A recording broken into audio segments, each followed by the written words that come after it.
And hello, everybody. Welcome back to The True Path Entrepreneur, your guide to living your purpose and growing your business you love with freedom and fun.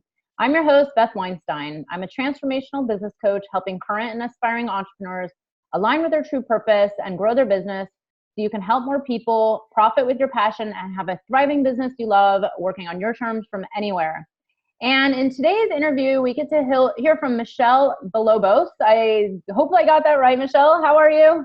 Oh, I'm great. How are you? Great.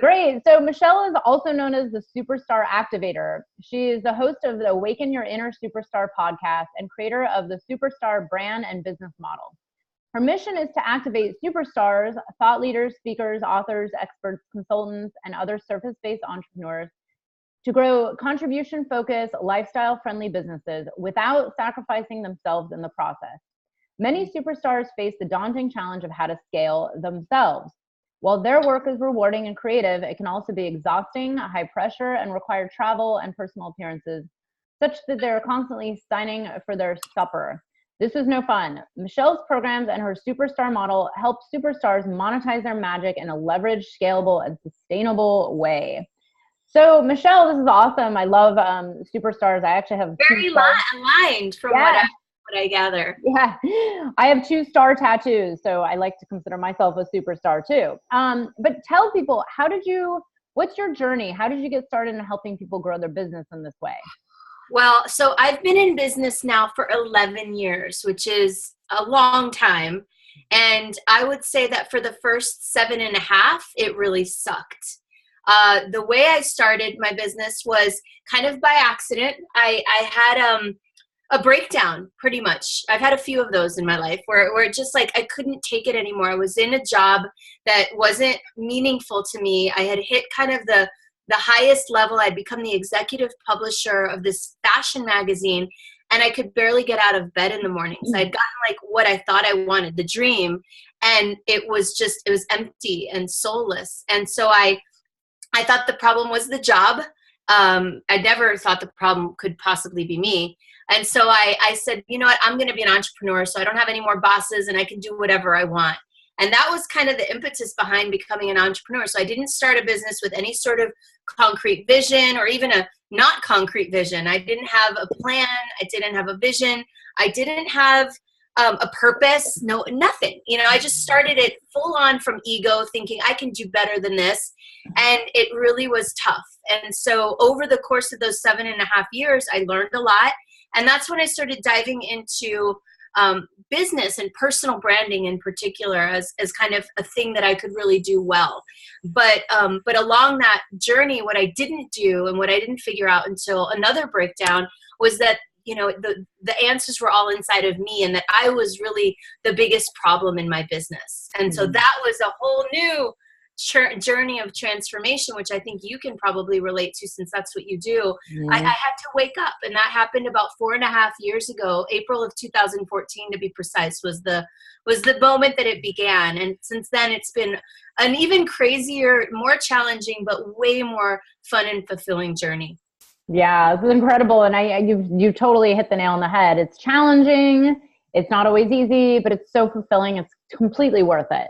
It's definitely better than, the old life. But, you mentioned personal branding. And I know, when you say creating superstars or helping people become superstars, I've talked about personal branding. I've actually given workshops on this. I accidentally personally branded myself before I started my other business many years ago. And I've been asked about it. And it's funny. I'm like, oh yeah, I guess I accidentally personal branded myself. But what do you say to people who aren't out there, who have no personal brand, who might not even really understand what it is? So your personal brand is essentially your identity out in the world. And it's, it's something that I believe you're intentional about creating and crafting. And the challenge with a personal brand is because we can be intentional about creating and crafting it, it can end up being really inauthentic. And that's really what happened with me the first time around. When I first tried to brand myself in my business at the very beginning back in 2007, I came at it from the perspective of who do I need to be in order to generate business? And really, like, who do they want me to be? Let me be like that. And so I crafted a whole persona that was totally inauthentic, that wasn't really who I was. And of course, because of that, it didn't really land. I think people could sense that it was off or inauthentic. And I think that was one of the reasons my first few years were so tough. So really a personal brand at its core, it's like the you that is you, really you, your identity, who you really are, what you really love, what you care about, your gifts, your strengths, your passions, your loves, your hates, all of it, then created and crafted in a way for consumption by an audience that's aligned with you, rather than trying to put yourself into a box that you think other people want. And especially if those other people are people that aren't even aligned with you. I was trying to brand myself for a corporate audience back then. And I'm so not a corporate person, but I didn't even know that about myself. I love it. I love it. Yeah. And I love what you said about, attracting people that are aligned with you, the clients, whoever, if you're a healer, patients. But I agree with you, and it's always a journey. It's always getting, I'm still on this journey where it's becoming more and more authentic. It's like, there's things I thought I had to hide a few years ago that I don't hide anymore. And it just feels so much better to be out there. But you're right. It's like, you put yourself out one way, and over the years you realize like, oh wait, people can see through this.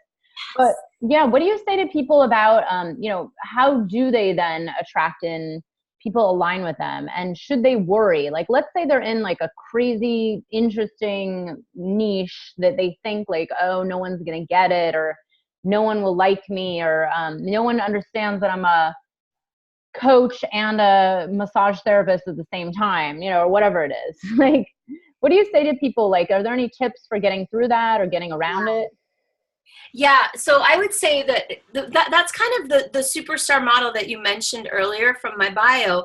It's basically the 7 steps to having it happen, and it goes beyond branding. Really, it's really the 7 steps of building an aligned business. And so it really starts step 1, which nobody wants to do. Everybody wants to jump straight to the brand part, which is really step 5. Mm-hmm. 5, 6, 7. It's either 4 or 5. We'll get to it in a minute. So, but where it really begins is with number 1, identity. Like, who are you really? In order to attract the people that we really want, we have to understand what our values are. And this is an exercise that people resist because they're like, oh yeah, whatever. Just tell me how to get more clients, right? And really what I found is when you get clarity on who really you are, like, and I mentioned this earlier, like, what are your gifts really? So to give you an example, when I started my business, my gift is strategy and creativity. And that's the part of that I add the most value to in the process of business development. But I didn't believe that had value. I was giving away my strategy and my creativity for free in proposals, and then trying to sell the part of the business process that I hated. So part 1 is identity, like really know what your gifts are and really start to relate to those gifts as valuable. And that's a whole personal development kind of journey in and of itself. The second part that most entrepreneurs forget or don't get or put off like I did, I was like, oh, I'll get to my lifestyle, I'll get to my health when I figure out this business thing, right? Like once I get my business organized, then I'll start working out, then I'll start eating right. And what happens is like my health broke down. That was that second breakdown I told you about, or part of it. So the second layer, first is identity. Like, who are you? What are you about? What do you care about? What's your purpose? What are your values? Second layer is what's the lifestyle that keeps you energy rich? What does that look like for you to, like, do you need to pick up your kids every day from school? Does that really fill you up? Then plan your business around that. Like whatever those lifestyle components are. Then the third component is the business model that aligns with the identity and with the lifestyle. The business model, if you're somebody who loves people and loves supporting people and getting on the phone with people and talking to people, then a one-on-one coaching model might be great for you. But if you're instead someone who's like a high creator, loves to create things and build things, getting on the phone with people for 7 or 8 hours a day is going to be so draining. So we want to align the business model. Once we've got those 3 pieces, then step 4 is the brand. That's when we really start to say, all right, now that I know all these things about myself, now let's take that and craft it for the world to see. What is the messaging that goes along with that? It's very different to have messaging around being a business coach one-on-one versus being a strategic, creative consultant, right? So we craft the brand so that it aligns with who we really are. And then the next steps are marketing, sales, and then scaling the operation. Wow. Yeah, this is like everything in a nutshell. And I love that you really talk about the foundations of a business, because you're right. Everybody wants to jump ahead to marketing, right? And it's like your marketing is always going to be off if you don't understand who you really are and your values and what you want out of it. And I know this only from experience, because it's always, fine tuning and crafting and honing and changing. And, I come from, I was in tech for a while, and they always talk about like iterating on Iterations, it. yeah. Yeah. This journey. Now, I have a question, because you help a lot of thought leaders. You help people, speak on stage or get out there and really come into this brand of a superstar. Now, because I argue with people, for this myself, but can anybody become an expert? A lot of people, I get clients come to me and they're like, oh, well, I'm not an expert. I'm just writing a book, or I'm not an expert. I'm just sharing what I have. And they feel really like, who am I to put myself out there? Who am I to make a video series? Who am I to, have a personal brand on the internet? What do you say to that? I think it's a fundamental part of the process is to start relating to yourself as an expert. And that might take some work and some practice and some what I find works really well is to be in an environment of people who see you as that and who can reflect that back to you on a regular basis. Like, it's one thing to be in your little world and say, I'm an expert, look at me. But it's quite another when you've been, you're in an environment, in a group, in a cohort, in a crew of people who's like, oh, let's talk to her. She's an expert on that. And so I feel like it's so important for you to surround yourself with people who see you as the best version of you, who see your magic, who honor your magic, who reflect your magic back to you. And I almost think that that's one of the most important, if not the most important roles that a coach plays in someone's life and business, is that they can be a mirror and a truth teller, but from a place of really seeing through and into you to your highest self. Rather than you having to look in the mirror and constantly like affirmations, like you're an expert, you're great. I think it really helps to have that external validation, and also people kind of hold us to a higher standard. Yeah, and it's so true. I love what you say about the truth teller, because that that goes both ways. It goes in elevating you up to this point where you don't even see yourself, and then also like the reality check of like, hey, yo, this isn't working. Let's do something about this. And that's it's always I love it. Someone actually literally like 30 minutes ago gave me some constructive criticism about a launch that I'm doing, and I was like, oh yeah, like it's so good to hear the truth. And when it comes from love, right? Yeah, of course, totally. I have a question about, because I know you help all sorts of entrepreneurs. What do you find is some of the biggest challenges an entrepreneur who's trying to grow or even get started growing, what do they face, and how do you, what's the like a number one tip you'd recommend for people to overcome it? I'm just curious. Like, I there's a part of me that wants to go down like the personal development, thing. And then there's the other part that's like all business, right? And it's just like sales. Sales is the part where people, and I'm going to say it, especially women, struggle. And it's not because they can't, but often because they won't, because they resist, procrastinate, have a story that they can't, or they're not good enough, or people don't have enough money, or they don't want to buy. It's just, there's so much junk and story around sales. And I believe that when we can break through that, then everything else becomes so much easier, because money solves a lot of problems in business. So being able to know that you have the ability to turn on the spigot, turn on the sales as needed, like having that, confidence in your capacity to fuel your business with revenues, I think is a huge game changer. Yeah, no, sales is definitely important. And so far during this series, I've only talked to one guest about sales, because, there's been a lot of mindset, there's been a lot of overcoming, purpose, but tell us, like, why do women struggle? Because I've found this with clients too. I've gotten better at sales over the years. And, there is a huge part of us that was taught a certain, like, oh, it's sleazy, or, asking for money, especially a lot of us are on the spiritual path. Asking for this much money is not good, or we're not allowed, or we're not worthy. Like, what is at the root of the sales problem, and how can people, start to break through this? Yeah, I think there are a few things at the root.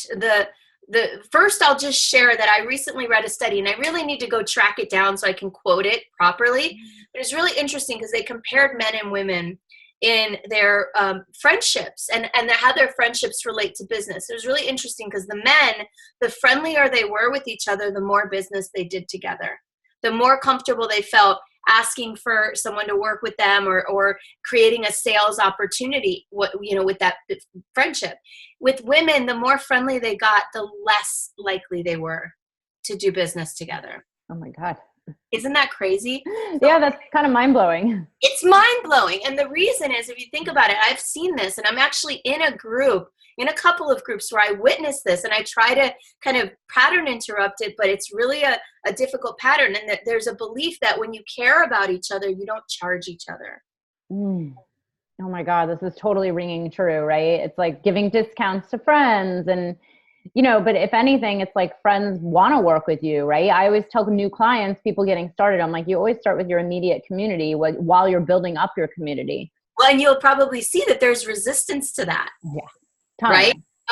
So I think that's at the root of it, that there's a cultural thing with like money and paying each other, where the closer we are, the less I want to charge you and get into that kind of relationship. So that's interesting. And then the second reason I think women is this because we don't grow up as much, and I think it's changing. Right, I'm 44. I turned 44 yesterday. Oh, happy birthday! Thank you. When I was a kid, like I didn't get a lot of training around money or around selling or around business, but my brother did. He got more than I did. So I think that it's cultural too, that men are taught to negotiate and do all this stuff. And then the really interesting thing is, not to go down a rabbit hole, but studies have shown that women don't earn what they're worth because they don't negotiate. But then when they do try to negotiate, especially, when they do it, people don't like them as much, and women want to be liked. So there's this kind of like whole thing. And my answer to the whole thing, which, I'll just give you in the nutshell, is this thing called what we call sales as service. So when we can reframe sales as a service in and of itself, whether people buy or don't buy, then that can take off some of the stigma and the pressure from the sales process. We've taken a much more quote unquote feminine approach to selling, which means like we're not taking on this like masculine style of cold calling and outreach and aggressive. And no, we have a more feminine approach to it, which is more laid back, more easygoing, less hardcore, less goal-oriented, and it seems to work a lot better. Yeah, wow. I'm laughing because I tell people, I read Lean In when it first came out, Sheryl Sandberg, and she said one thing that I was like, oh my God, if I had known that when I was 18 years old, I would have made so much more money back in my corporate job, because it was all about women and how, when we speak up, when we negotiate, ask for more money, like, first of all, I never even crossed my mind to do that. And men have been doing it.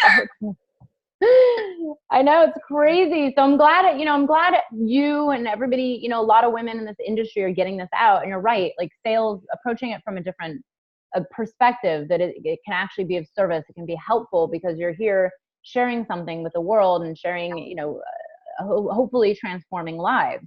Yeah. So this brings me to my next question. I know you help people monetize their magic, and you mentioned the word in sustainable ways. And, I could talk about scale. I love, this is what I used to do in my corporate job too, is help businesses scale. But I find like earlier entrepreneurs really struggle with sustainable, it's like scaling. Okay, let's worry about that when you get some training. Right.